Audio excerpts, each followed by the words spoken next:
kami. Hi! This is Stefan! Hi, I'm Mitzi. Hey y'all, this is Beyonce. Charat, this is Riley. And we are the 15 Minutes Show!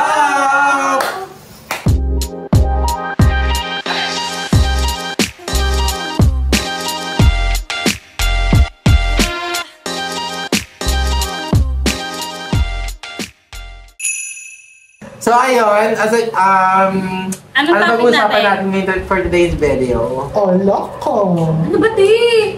Ano? Topic, te! Ay, ang topic natin for today, mga kamosang. Parang yung kaya dami na siya na. Ay, commute memories. Kwentong commute ng mga Pilipino. Pare! Nalanig ko ba yan? Okay. Kwento ng buhay at pag-asa. Start na muna natin. Kabayan, back to you. Game na. Ikaw, ano? Una na ako. Oo, una ka na. Bakit sexual? Hindi ko Go! Ito, ang i-share ko nung college ko, I hope na naaalala ko ni Mincy. Alam ko na yan, lagi magkasabay. Ay, gano'n mo ba ito? Go! Ano pa to? Hindi pa tayo close na, no? Kasi parang kakastart pa lang ng school year. Ano to? First year? Second year? Second year, first semester. Yan yung first na magiging mag-classmate kayo? Yeah. Yes. Okay, go. Parang magkakasabay kami kasi isang Wait lang. naman daan. Yung classmate yun ako, di ba? Classmate na. Ano yun? Pwede na ka magtuloy ba? Go. Okay, go. Hindi ko siya binigyan ng mga sa background. Pet peeve talaga, te. Sa truth eh. Kaya mo siya sabi? Oh, timer! Okay, naka pa. Naka 1 minute na. Okay, go. Ayun, nakaupo ako sa unahan ng jeep. Paano yung nakaupo? Charis. Ganito. Ay, pwede sa ano mo, Filipino, di ba? Yung paano ulit yung nakaupo? Sige, makapagkwentuhan ka na parang hindi tayo nagpo-podcast. So, katabi yung driver, tapos yung isa pa namin friends, si Ate Kinemirot. Sino to? Sino yung Ate Kinemirot? Tapos kay nasa loob. Hindi ko na po. Nasa loob ba yun? Basta yung driver, matanda na siya. Matanda na. Tayo, hindi na pag-ain mo, Ali, ha? Nagigigil ako sa'yo. Dito joke, te. Dito joke, te. May mag-asawang bababa. Nagpara sila, hindi pa naman sa tamang babaan. Okay. Nagpara sila, umuestra na silang bumababa. So, in-expect nila, mahihinto yung jeep para sa kanila kahit hindi yun ang tamang babaan. Ay, galit na naman siya. Tama ba naman yun? Ay, pira siya. Bakit kayo ba sasagot sa ng driver kapag nahuli siya niya? Hindi naman, di ba? Mag-isip na kayo. Ay. So, hindi huminto yung driver. Huminto sa babaan. Okay. Pero hindi pa naman malayo yung Hindi naman malayo yung tamang babaan. Okay. Distansya lang. Nung pagkababa ng mag-asawa, so tumatalaki yung mister, tumatalaki yung lalaki, sumugod sa unahan ng jeep. Hindi sa side ng driver. Doon sa side namin. Side namin. Doon sa Sa driver seat. Sabi ng driver. Passenger seat? Passenger seat. Sa passenger seat. Kasi sa gitna ng kasama. Sa driver siya tatapat eh. Galit siya. Fight sila. Wait lang, ba't nung bumaba, hindi agad kumandar yung driver? Hindi. Baka marami pang bumababa eh. Okay. Ba't hindi mo alam? Nasa unahan kasi ako. Tsaka medyo blurry na yung... Okay, mag-detail. Because that was like 10 years ago. Sige na, dami na. 10 years ago. Galit siya, fight sila. Sinuntok niya yung driver, Sinuntok niya? Suntok niya, nandun pa kami. Wait lang! Nasaan doon na ba? Nandito pa kami. Umanan ba? Ba't hindi mo alam? Baka kasi nandun yung sa ano. Sa likod. Sa loob sila, sa likod So, hindi ko sila. makikita kasi may mga pasahero sa harapan. Okay, go. Nagulat na lang ako na may commotion na. Kami yung Natamaan? Unang katamaan if ever, mag-punch. Pero hindi niya naabot. Hindi, tumalak si ate.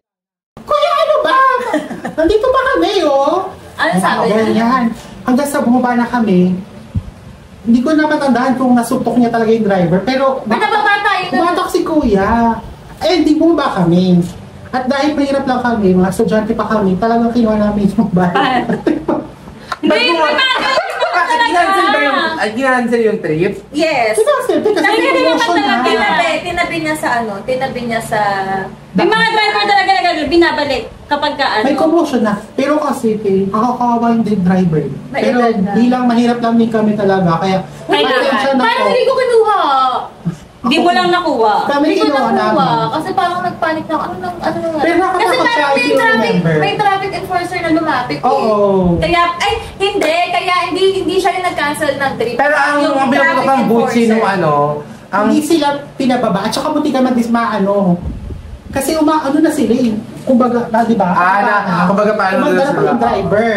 Kahit nagpara na sila. Pero ang pagkakamali nyo, hindi kasi kayo nagpara sa tamang babaan. Mabobo kayo. Pero hindi kasi, pero hindi kasi sabi ng driver na bawal po dito. Sinabi ni Mami. Kamuta ko na eh. Sinabi. Tsaka, feeling ko naman, di sila first time commuter, tatandaan na nila. Alam na nilang di tama babaan sa tapat na si Mami. Marigasan talaga ulo. Marigasan talaga ulo. Galit na naman siya. Mga entitled eh. Oo. Tapos sila pagalit. Kaya walang disiplina ng mga Pilipino. Totoo. Ayun na nakakatog na naman siya. Go. Ano na nga yung topic? Kasi ganun na galit ka. Commute. Ano naman to, medyo, maraming nakakaranas na ito. Yung kasama ko hindi, sa may bus, wala pang, carousel, so siksikan. So, nakaupo kami tapos, ako yung nasa aisle. Nakatay. Hindi, inaano niya yung betlog niya sa namin, sa siko. Di ba nakatayo? Yung betlog yung crutch lang. Parang, Crutch ba? Crutch? Hindi ko. Crouch? Crouch ba? Hindi ko alam. Basta yung crouch Basta niya. yung bukol. Oo, inaano niya. Bunch. Inaano niya sa mga siko. Paano? Kaya ba nasa aisle ka? Nasa aisle niya ako, sa pinakadulo. Pero nakaupo ka? Oo. Okay, tapos nakatayo yung lalaki. siya, nakasaagad sa bus. Oo. Hindi kasi, masikip talaga sa bus. Hindi maiwasan. Bakla, kasi nagpalit kami ni noon. Ang tanda ko noon, nagpapalit siya kasi yun nga. Tapos sa akin din pala ginawa. Oo, biniktima ako, te. Biniktima ka nung lalaki ulit. Shout out kay Meron pa akong yung pinaranas sa'yo yung bus. commute memories. Ito hindi ko makakalimutan yung bata ko, sukahin talaga ako, te. Sing! Lagi ako may baong plastic. Bonamil. Hindi ko afford ang Bonamil noon. Plastic na lang. Ikaw na mahirap, te. Bonamil pa. Plastic? Ay, hindi rin naman effect. Hindi talaga, oo. Alam mo, tsaka yung may ira ako na nasusuka ako sa aircon ng bus. May ganon. May ganon akong hindi ko bet yung... Lalo na kapag pa-stop-stop yung bus, nakakahilo. Oo. Wala na naman. Bahala na. Pero pinakita mo ba rin ni Slide? Oo. Okay. Bahala na. Sige. Go. Sa akin, parang lang, 8 minutes pa lang yan. Yung, kung yung kay Riley naman is, parang, nagpababa dun sa di tama. Ako naman, kasi pag bumababa ako, ang silagit yung sinasabi, sa sa babaan lang po, ganyan. Tapos, yung pababa na ako nun, ayun yung sinabi ko rin. Sabi naman ng driver, hindi pa tamang babaan to doon pa. Ay, takot.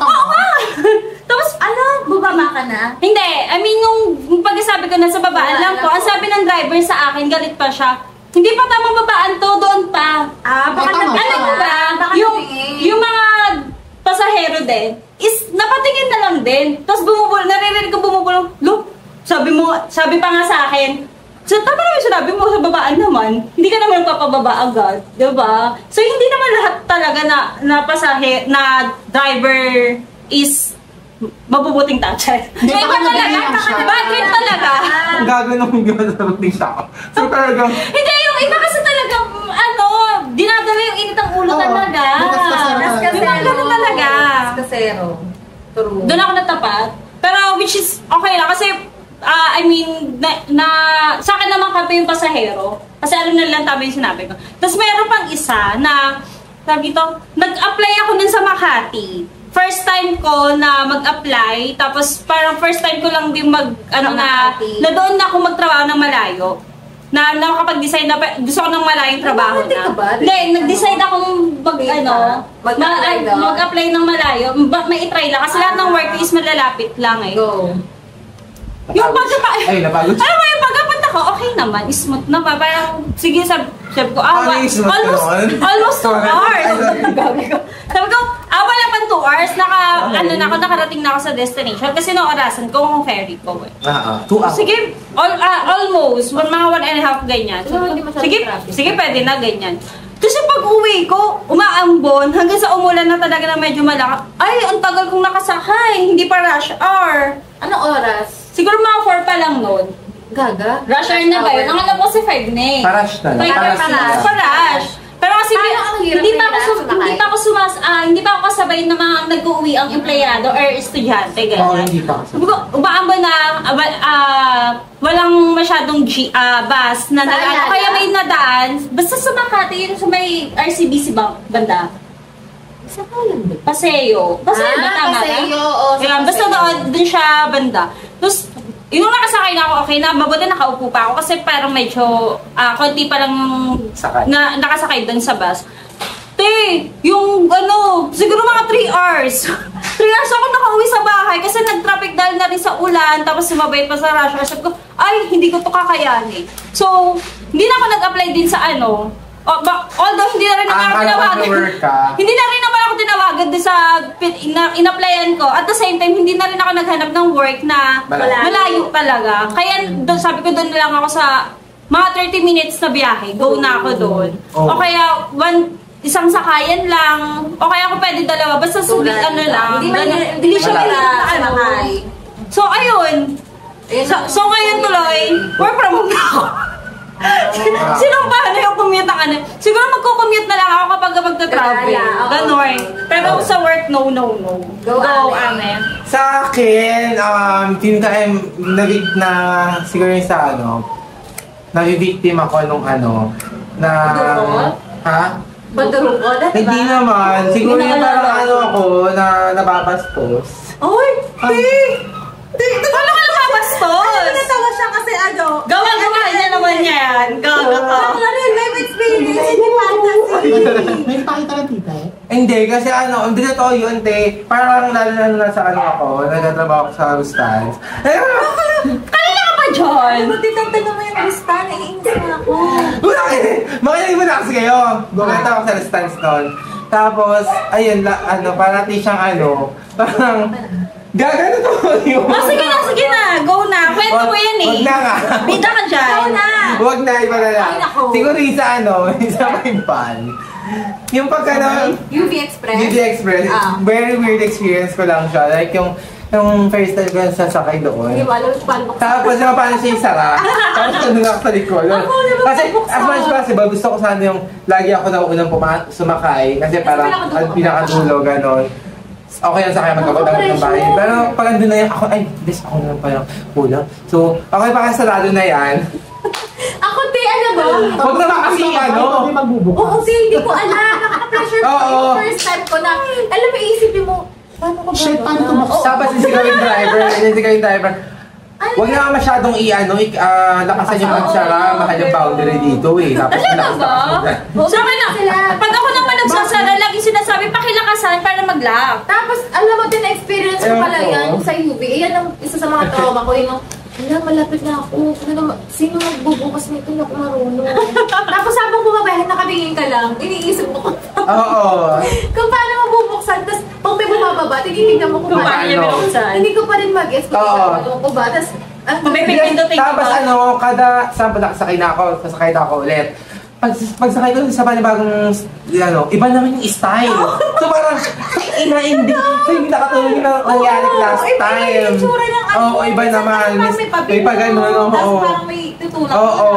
Tulad isa yung meron parang pinipindot, ginagano. Oo, ganon. Bakla dami ko din na-experience sa ganyan. Kaya nga, yun yung pinaka-ano. Oo, traumatizing. Traumatizing nga na kung hindi ka talaga yung outspoken na tao. Na kuya, hindi ko alam. Paano ba to? Hindi parang ikaw kasi parang figure out mo. Feeling ko marami nakarelate din sa mga first time na UV commuter. Kasi ganoon din talaga ako na parang ang dami, tapos marami kayong sakay. So parang inisip ko, patay na naman nila na first time ko. Wala na first time ko, paano to? Kaya pinapanalakan ko, sana may kasabay ako. True. Kung may kasabay kang bababa, pero nasa dulo ka, hihintayin ka na ikaw magbuka. Ikaw pa rin na magbuka. Tapos papagap ko na lang ako, kunwari, hindi pa dito na pala. Mamagap ka na lang. Ayun. Nakalilate ako. Riley. Ako isa pa. Kaya pa. 2 minutes na siguro. Go. Sana na? Pero go lang. Go pa tayo? Oo. Ako may share ako, traumatizing din. Kasi bigla ko lang naalala, baka makalimutan ko. Sige, ikaw muna. Parang mukhang mahaba yun. Hindi naman, saglit lang. Kasi papunta ako nun sa, sa review center eh. Yung nag-review tayo na. Alam ko na parang nakwento ko na sa inyo yun eh. Na, parekto. May isang way na ayun yung sinasakyan kong way na jeep kasi mas mura siya kumpara dun sa other way papunta doon, ganyan. Okay. Pa-R10, gano'n na lang ako para hindi ka mahula. Yung sa pa-R10, kasi meron kasi na isang pa-Ilaya, papuntang Divisoria, isang pa-R10. Sa Recto, ganyan. Dalawang sakay kasi ako doon. Ang madalas na upo ko talaga is dun sa tabi ng driver. Doon ako lagi talaga sumasakay. Pero nung sumakay kasi ako doon, is may nakaupo na sa harap. So doon na lang ako sa gilid, sa tabi ng driver. Ang ingay na, girl! So, yun nga, dahil meron na dun sa tabi ng driver, doon na lang ako sa likod, na umupo. First station kasi yun dun sa banda sa amin. So, nung malapit na kami dun, nasa Arden na kami, may mga iba na kami nasabay ha. Pero hindi naman siya totally puno. May bumaba dun sa Smoky Mountain na area. May pagkababa nun, may mga kabataan na nakaabang, na umakyat naman. Akala ko naman is, akala ko is sasakay lang din talaga. Hindi ko na masyado pero alam ko mga 3 or 4 sila. 40 years old, gano'n.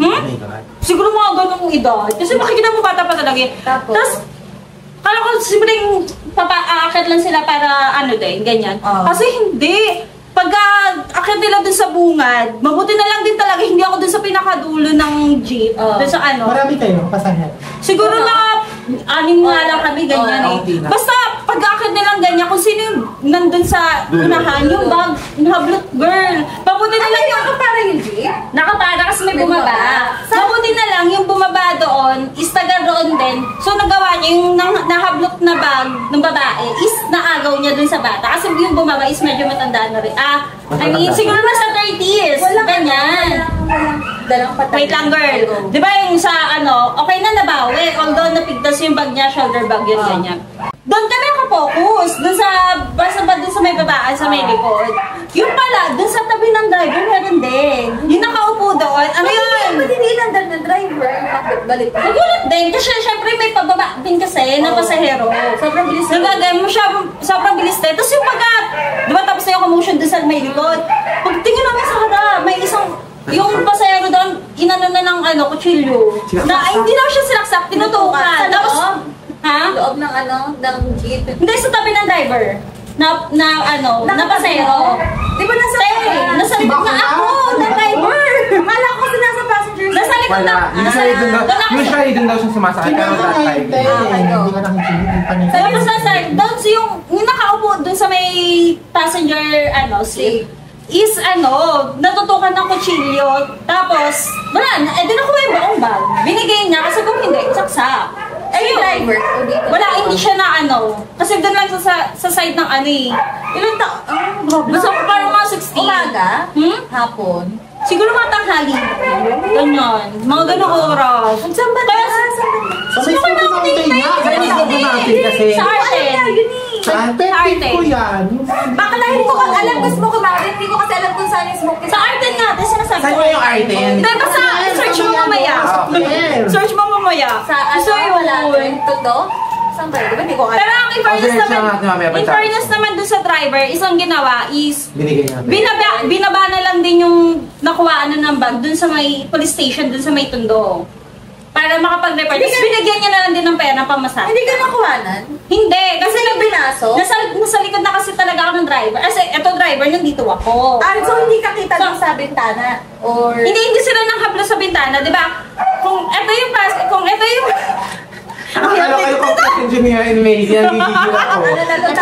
Paano siya ng buko? Agaw na. So, kung ito yung, kung nandito yung driver, nandito yung passenger, ni Tangi, ay na rin kasi ni girl, isa na, dito kasi lagpas na rin eh. So, pakwento na rin natin ngayon. May nakasakay kami na sa mga ice-pick. Ay! Ayun!